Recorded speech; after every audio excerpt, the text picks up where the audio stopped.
पाकिस्तानातल्या कराची बंदरावर भारतीय नौदलाचा प्रतिहल्ला 8 ते 12 धमाक्यांनी कराची हादरलं। 1971 नंतर कराची बंदरावर भारताची मोठी कारवाई।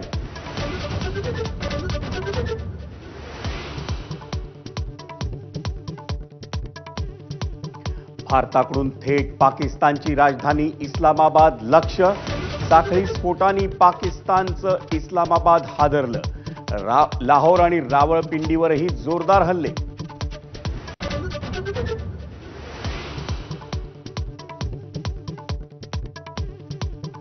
भारतातल्या 12 शहरांमध्ये पाकिस्तानची आगळीक। भारतानं पाकिस्तानचे 45 मिसाईल्स आणि 60 ड्रोन्स पाडले। पाकिस्तानचा प्रत्येक हल्ला परतवला।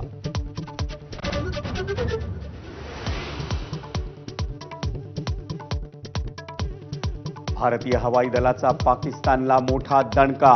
पाकिस्तानची 3 लढाऊ विमानं पाडली। 2 JF-17 आणि एक F-16 विमानाचा वेध।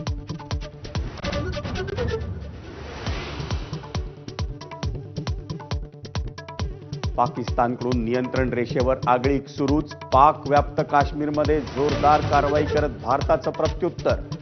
भारताच्या प्रतिहल्ल्यामुळे पाकिस्तान जेरीस।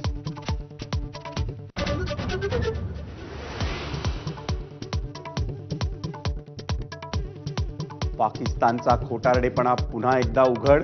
भारतावर हल्ल्याचा केला नकार। पत्रक काढून पाकिस्तानी परराष्ट्र मंत्रालयाचा कांगावा।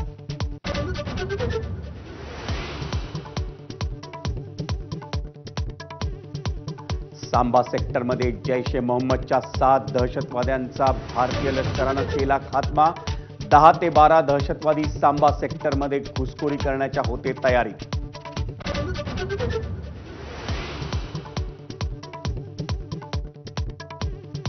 बलुचिस्तान लिबरेशन आर्मीचा पाकिस्तानला मोठा दणका। बलुचिस्तानमधल्या 1/3 भागावर ताबा मिळवल्याचा दावा। पाकिस्तानी सैनिक चौक्या सोडून पळाले।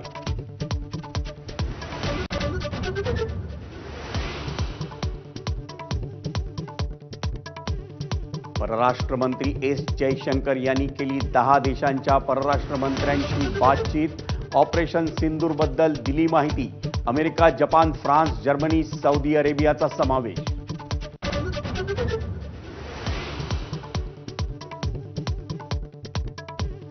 दहशतवादाला पाठिंबा देणं बंद करा। अमेरिकेनं पाकिस्तानला खडसावलं तर इराणचे परराष्ट्र मंत्री सकाळी पाकिस्तानला जाणार।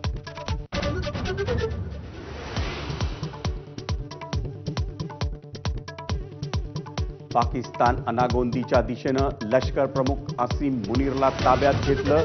देशद्रोहाचा खटला चालवणार शमशाद मिर्झा पाकिस्तानचे नवे लष्कर प्रमुख होण्याची शक्यता।